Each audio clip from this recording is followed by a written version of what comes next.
অনেক সময় মন চাইবে এটা করি, মন চাইবে এটা বলি, মন চাইবে এটা বলি, মন চাইবে এটা করি।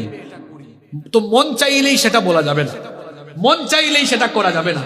কারণ একজন মুমিনের জান এবং মাল এটা আল্লাহ আমানত রেখেছেন। ইন্নাল্লাহ আশতারা মিনাল মুমিনিনা আনফুসাহুম ওয়া আমওয়ালাহুম বিআন্না লাহুমুল জান্নাহ। মুমিনের জানমাল আমানত, জান্নাতের জন্য এই জানমাল আল্লাহর রাস্তায় বিলীন করা লাগবে।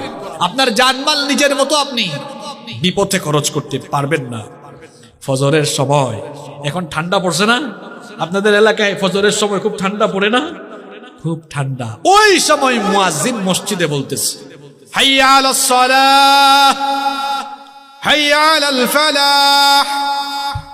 নামাজের জন্য আসো, কল্যাণের জন্য আসো। এরপরে বলতেছে, আস-সালাতু খায়রুম মিনান নাওম।